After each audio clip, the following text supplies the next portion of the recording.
नमस्कार, न्यूज 18 राजस्थान पर आप सभी का स्वागत। मैं हूं आपके साथ हेमंत कुमार और चलिए खबरों की शुरुआत करेंगे इस वक्त की सबसे बड़ी खबर के साथ। पंजाब से इस वक्त की बड़ी खबर मिल रही है, जहां पर दिल्ली अमृतसर हाईवे पर बड़ा हादसा हुआ है। तेल टैंकर में आग लगने की जानकारी मिल रही है। खन्ना में तेल टैंकर में भीषण आग लगी है। बड़ी खबर इस वक्त की, दमकल की कई टीमों ने आग पर काबू पा लिया है। बड़ी जानकारी, पंजाब में दिल्ली अमृतसर हाईवे पर बड़ा हादसा हुआ है। जानकारी के मुताबिक एक तेल टैंकर में भीषण आग लगी। हालांकि मौके पर दमकल की गाड़ियां पहुंची। जानकारी मिलते ही पुलिस प्रशासन के अधिकारी भी पहुंचे और दमकल की कई टीमों ने मिलकर इस आग पर काबू पा लिया है। बहरहाल तस्वीरें देखिए, पूरे हाईवे पर लपटों का कहर, और इस तरह से ये तस्वीरें, जो काले घने गुब्बार है धुएं का, वो दूर से देखा जा सकता है। दरअसल हाईवे पर ये टैंकर में आग की तस्वीरें, हालांकि अब इस आग को बुझा लिया गया, लेकिन दूर से ही इस आग की लपटें देखी गई। तेल का टैंकर था, आग की भेंट चढ़ गया और दमकल की टीमों ने मौके पर पहुंचकर अब इस आग पर काबू पा लिया। पंजाब के इलाके से बड़ी खबर मिल रही है। खन्ना की तस्वीरें हैं। खन्ना में एक तेल के टैंकर में आग लगी। ये तस्वीरें आपकी टीवी स्क्रीन पर देखिए, किस तरीके से पूरा हाईवे, जहां पर यह तेल का टैंकर था, आग की चपेट में आ गया और इससे पूरे हाईवे पर एक बार की अफरा तफरी मच गई। हालांकि वाहनों को रोका गया। दिल्ली अमृतसर हाईवे की तस्वीरें। दिल्ली अमृतसर हाईवे पर बड़ा हादसा हुआ है। हालांकि राहत की बात यह है कि दमकलों ने मौके पर पहुंचकर अब इस आग पर काबू पा लिया है। तो चलिए आगे बढ़ेंगे। और इसी बीच राजधानी जयपुर से बड़ी खबर है। डीजीआईजी कॉन्फ्रेंस को लेकर के जेडीए में एक बैठक हुई है और जेडीसी डॉक्टर जोगाराम ये बैठक जेडीए में ले रहे हैं।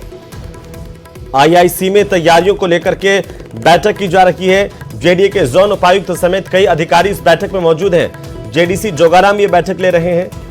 आपको बता दें कि जेडीए के जोन उपायुक्त समेत कई अधिकारी बैठक में मौजूद हैं। बैठक में नगर निगम के अधिकारी भी मौजूद हैं और अधिकारियों को कई दिशा निर्देश इस डीजीआईजी कॉन्फ्रेंस को लेकर के दिए जाएंगे।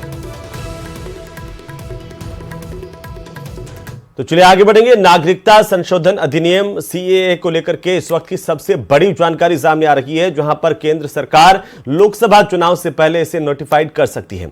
गृह मंत्रालय के सूत्रों के हवाले से खबर है कि इस कानून के नियम कायदों को जल्द लागू किया जाएगा।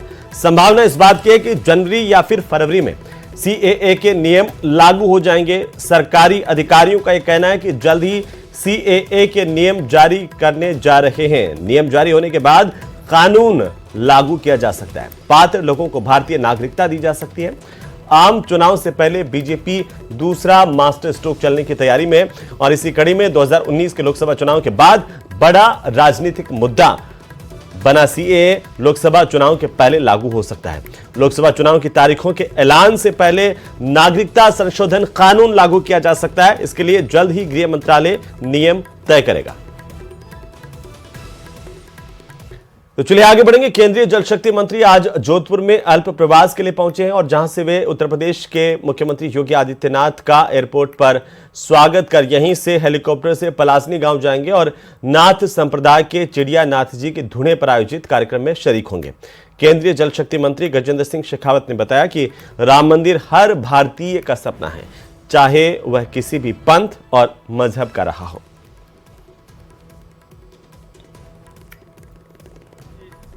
अपने नाथ संप्रदाय के एक यहाँ जो प्रतिष्ठित धुना है, वहाँ महाराज जी के पहला बरसी उत्सव है, उसके लिए यहाँ आ रहे हैं।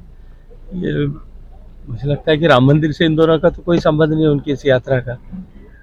राम मंदिर निश्चित रूप से भारत का व्यक्ति, चाहे किसी भी मजहब, धर्म, आस्था, पूजा पद्धति या किसी में भी विश्वास रखने वाला होगा, राम उसके लिए एक राष्ट्रीय चिति का केंद्र है। राम उसके लिए एक आस्था का केंद्र है। राम उसके लिए एक विश्वास का केंद्र है। राम उसके लिए एक जीवन पद्धति का आधार है।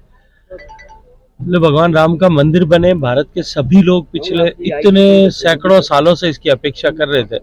माननीय मोदी जी के नेतृत्व में करोड़ों भारतीयों का ये सपना साकार होने वाला है और निश्चित ही 22 तारीख का दिन इस शताब्दी की सबसे बड़ी दिवाली के रूप में देश मनाने वाला है। चलिए आगे बढ़ेंगे। प्रदेश के मंत्री संजय शर्मा अलवर जाते समय दौसा से होकर के गुजरे और दौसा में उनका जोरदार स्वागत किया गया। इस दौरान उन्होंने न्यूज 18 राजस्थान से खास बातचीत की। उन्होंने कहा कि जिस तरह विधानसभा चुनाव में भारतीय जनता पार्टी को जीत हासिल हुई, इस तरह राजस्थान की सभी 25 सीटें लोकसभा चुनाव में भी जीतेंगे। इतना ही नहीं, पूरे देश में भाजपा की सीटें इस बार 400 पार पहुंचेगी।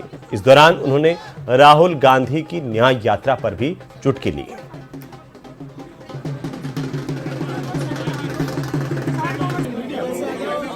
फाइनल जीत लिया, फाइनल है, 25 सीटें लोकसभा की हैं। किस प्रकार का परिणाम? देखिए, राजस्थान की जनता ने जिस प्रकार से अभूतपूर्व तरीके से आदरणीय नरेंद्र भाई मोदी के नेतृत्व में विश्वास जताया है और राजस्थान में पूर्ण बहुमत की सरकार भारतीय जनता पार्टी की बनाई है। अब चूंकि लोकसभा चुनाव है और राजस्थान ही नहीं, अभी तो हिंदुस्तान की जनता ये चाहती है कि नरेंद्र भाई मोदी तीसरी बार प्रधानमंत्री पद पर विराजमान हो। और मुझे पूरा विश्वास है कि जो 400 पार का लक्ष्य हम सब कार्यकर्ताओं ने लिया है, तो निश्चित रूप से राजस्थान के 25 लोकसभा सीटों में कमल का फूल जीत के जाएगा। और 400 कमल के फूल की सांसद रूपी माला जो माननीय नरेंद्र मोदी जी के गले में देश की जनता पहनाने जा रही है, उसमें राजस्थान के 25 कमल के फूल के रूप में हमारे सांसद जीत करके जाएंगे, ऐसा मुझे पूरा विश्वास है। और आने वाले समय में 400 पार का जो आंकड़ा भारतीय जनता पार्टी ने लिया है, निश्चित रूप से इस देश की जनता नरेंद्र भाई मोदी को तीसरी बार प्रधानमंत्री बनाने के लिए 400 पार के आंकड़े को भी पूरा करें। अंतिम सवाल, एक न्याय यात्रा लेकर आ रहे हैं राहुल गांधी। पहले भारत जोड़ो यात्रा लेकर आए, अब न्याय यात्रा लेकर राहुल गांधी आ रहे हैं चुनाव से पहले, क्या इफेक्ट रहेगा राजस्थान में? देखिए, राहुल गांधी जी, मैं तो ये कहना चाहूँगा कि भारतीय जनता पार्टी के स्टार प्रचारक हैं। वो जहाँ जहाँ जाते हैं भारतीय जनता पार्टी की रिकॉर्ड जीत होती है। वो जितना घूमेंगे भारतीय जनता पार्टी को मजबूती मिलेगी। वो खूब घूमते ही रहेंगे, लेकिन उनको हासिल होने वाला कुछ भी नहीं है। ये तो मंत्री संजय शर्मा का कहना है कि लोकसभा चुनाव में भाजपा को अपार जन समर्थन मिलेगा और राहुल गांधी की जो न्याय यात्रा है ये बेअसर साबित होगी। आशीष शर्मा, न्यूज 18 दौसा।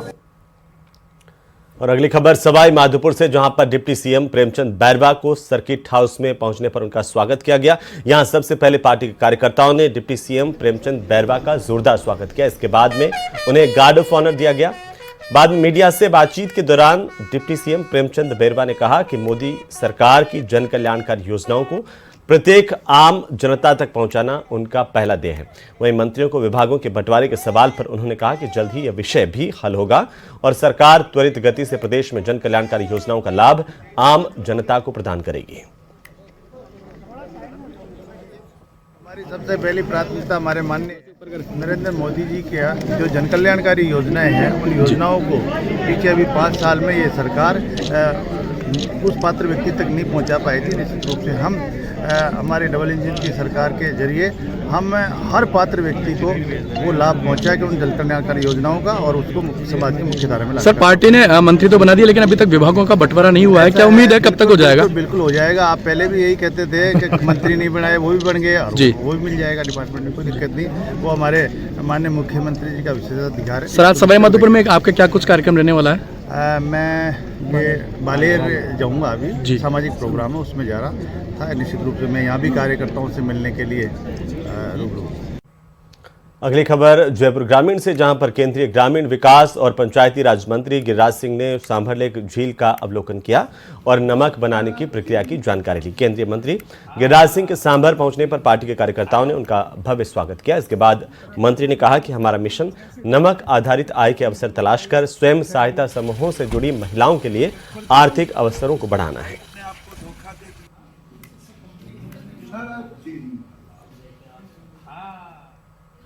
मैं रूरल डेवलपमेंट पंचायती राज मंत्री हूँ जी, और माननीय प्रधानमंत्री जी ने मुझे लाखपति दीदी बनाने का जिम्मा दिया है 10 करोड़ महिलाओं को देश में। 10 करोड़ हमारी महिला हैं जो फर्स्ट फेज में हम लाखपति बनाने का एक लिमिट 2-2.5 करोड़ का रखा है।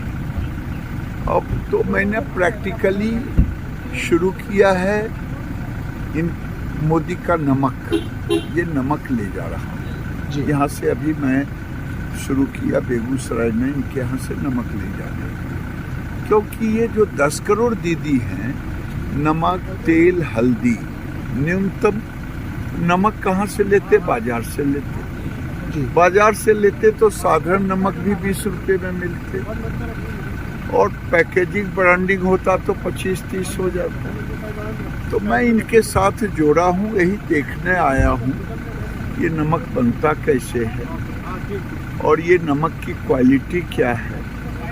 अगर ये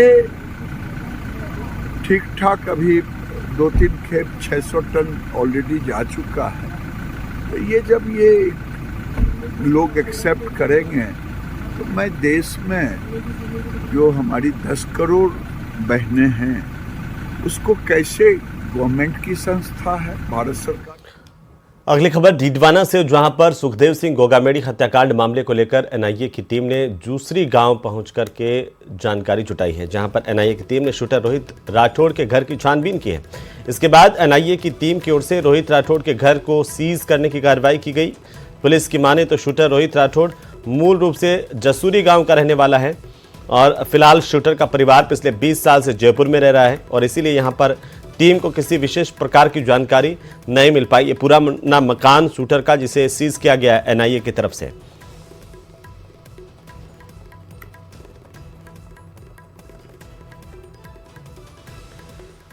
तो वहीं झुंझुनू जिला मुख्यालय के समीपवर्ती गांव आबूसर में कुर्की की कार्रवाई करने के लिए गई राजस्व विभाग की टीम पर न केवल हमला किया गया बल्कि उन्हें अभद्रता का सामना भी करना पड़ा और टीम बिना किसी कार्रवाई के वापस लौट आई। झुंझुनू के तहसीलदार सुरेंद्र सिंह चौधरी ने बताया कि एमएससीटी प्रकरण में वसूली के लिए भू अभिलेख निरीक्षक और आबूसर पटवारी बाकीदार सुनील पुत्र राम गोपाल जाट निवासी आबूसर की चल अचल संपत्ति कुर्क करने के लिए गए थे, लेकिन बाकीदार समेत परिवार के अन्य लोग अभद्र व्यवहार टीम के साथ करने लगे, जिसकी जानकारी उन्हें फोन पर दी गई तो वे भी पुलिस जाब्ते के साथ मौके पर पहुंचे, लेकिन उनसे भी अभद्रता यहां पर की गई।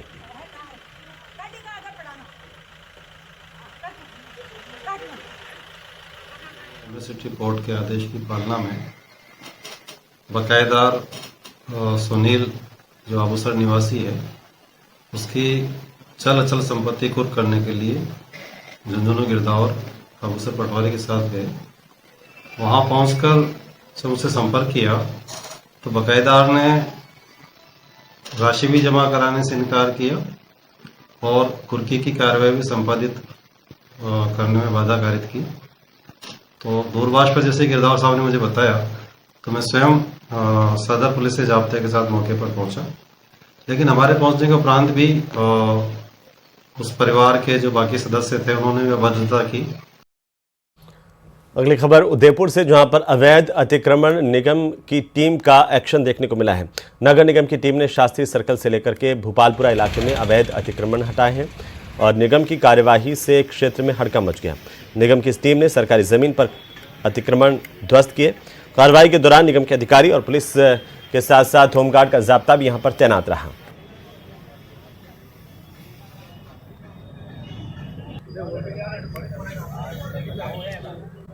Udaipur hit and run act में बदलाव को लेकर कमर्शियल वाहन संगठन 3 जनवरी को हड़ताल पर जाने वाले थे, लेकिन देर रात दिल्ली में ट्रांसपोर्टर्स की सरकार के साथ हुई बातचीत के बाद देश के लगभग सभी वाहन संगठन प्रदर्शन से बाहर हो गए थे।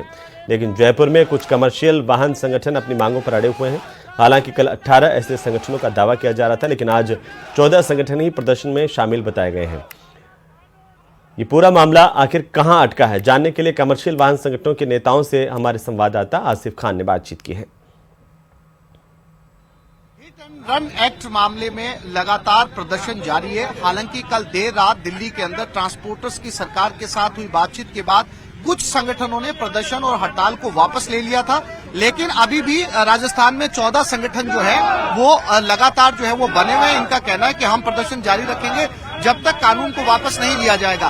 कुछ ड्राइवर्स के संगठन हमारे साथ हैं, उनसे बात करते हैं। क्या नाम है आपका? मेरा नाम शक्ति सिंह है। शक्ति सिंह, ये बताओ आपका संगठन अभी भी जो है वो स्ट्राइक में शामिल है? बिल्कुल शामिल है। हम क्या चाहते हैं आप? हम चाहते हैं कि जो भी ये देश की लोकसभा से जो पारित हुआ है ये कानून, उस कानून के अगर कानून पास करते तो हम यहाँ से जो सांसद चुन के भेजते हैं उनको इस चीज का मुद्दा उठाना चाहिए पहले।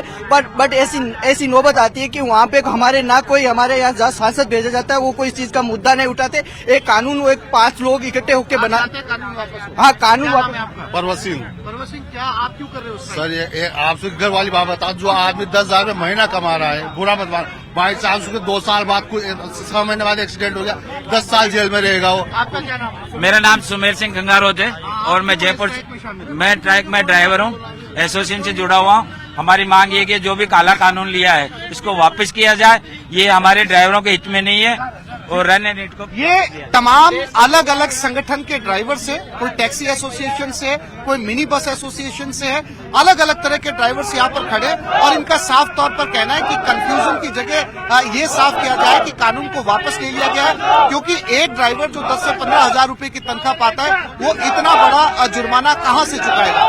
कैमरामैन अविनाश के साथ आसिफ खान, न्यूज 18 जयपुर। तो वही पाली में हिट एंड रन कानून को लेकर के चल रही विभिन्न वाहन चालक यूनियन की हड़ताल अब खत्म हो गई है। पाली जिला मुख्यालय पर विभिन्न यूनियन से पदाधिकारियों ने जिला कलेक्टर से मुलाकात की। इसके बाद प्रादेशिक परिवहन निगम के अधिकारियों ने सभी चालकों को कानून को लेकर जानकारी दी है। उन्होंने कहा कि इस कानून को लेकर केंद्र की सरकार की ओर से विचार विमर्श किया जाएगा। ऑल इंडिया ट्रांसपोर्टेशन यूनियन से इस मामले में विचार विमर्श करने के बाद ही इसे पास किया जाएगा।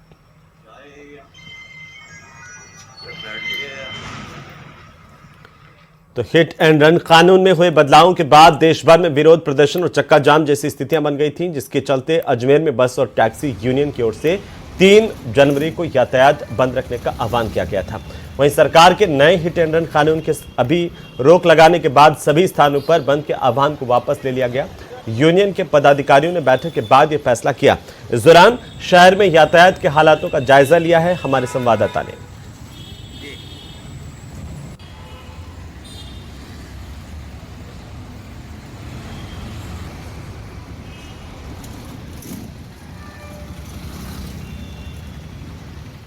हिट एंड रन कानून के विरोध में निजी बस चालकों की हड़ताल को लेकर के तीसरे दिन जिला कलेक्टर ने बैठक ली है। कलेक्ट्रेट सभागार में आयोजित इस बैठक में बस और ट्रक एसोसिएशन के पदाधिकारी और चालक शामिल हुए। इस दौरान कलेक्टर एसपी ने नए कानून के प्रावधानों से चालकों को परिचित करवाया है। आपको बता दें कि कानूनों को आम जन का हितैषी बताते हुए संगठन से हड़ताल खत्म करने की अपील की गई है। बस यूनियन और ट्रक यूनियन अध्यक्षों ने हड़ताल खत्म करने पर भी सहमति प्रकट की है। इस दौरान जिला कलेक्टर ने बताया कि सरकार ने अभी नए कानून को होल्ड पर रखा हुआ है। तो करौली में भी आपसी समन्वय बनाने, बातचीत और नए कानून को समझाने की प्रक्रिया चल रही है। इसे लेकर प्रशासन की तरफ से कदम उठाया गया। जिला कलेक्टर ने ड्राइवर्स के साथ बैठक की है और इस कानून को लेकर चर्चा की है। भारतीय न्याय संहिता जो अभी नया ही पार्लियामेंट में पास हुआ है, उसके जो कुछ प्रावधानों को लेकर जो इश्यूज आ रहे थे, उसको लेकर ही आज हमने करौली ज़िले के जो बस एसोसिएशन, ट्रक एसोसिएशन और साथ ही साथ हमारे जो ऑयल कंपनीज के अधिकारी हैं और जो दूध के सप्लायर्स हैं, उनके साथ बैठक करी थी। और मेन इशू जो डिस्कस हुआ वो यही था कि जो सेक्शन 102 सब क्लॉज 2 को लेकर जो एप्रीहेंशन है उसको क्लियर किया गया। और साथ ही साथ हमने अपील करी है एसोसिएशन से कि वो काम पर लौट जाएं। हमें बुलाया गया था, जिला प्रशासन के साथ हमारी वार्ता हुई है और इस वार्ता में जो रात का डेवलपमेंट बताया गया है वो हमारी जानकारी में है। हम लोग भी अपने प्रदेश के पदाधिकारियों से और चालक परिचालकों से सभी से सलाह मशवरा करके इस ऑपरेशन को चालू करने की प्रयास करेंगे और प्रयासरत भी हैं कि ये समस्या जल्द से जल्द समाप्त हो जाए। चलिए आगे बढ़ेंगे। खबर झालावाड़ से, जहां पर उज्जैन तक नई रेल लाइन शुरू करने की फिर से मांग उठने लगी है। इस बार रायपुर इलाके के खिजरपुर गांव के लोगों ने झालावाड़ उज्जैन रेल लाइन के शुरू किए जाने के लिए पोस्ट कार्ड अभियान की शुरुआत की है। इसमें प्रधानमंत्री और रेल मंत्रालय के नाम पोस्ट कार्ड लिख करके सालों से मांग की जा रही है। इस रेल लाइन की मांग को पूरी करने की अपील की जा रही है। पहले भी इस रेल लाइन को शुरू करने को लेकर साल 1998 में एक सर्वे हो चुका है, लेकिन इस रेल लाइन का काम अभी तक शुरू नहीं हो पाया और ऐसे में ग्रामीणों ने अब पोस्ट कार्ड अभियान चला करके प्रधानमंत्री और रेल मंत्रालय से झालावाड़ को धार्मिक शहर उज्जैन से जोड़ने की मांग की है।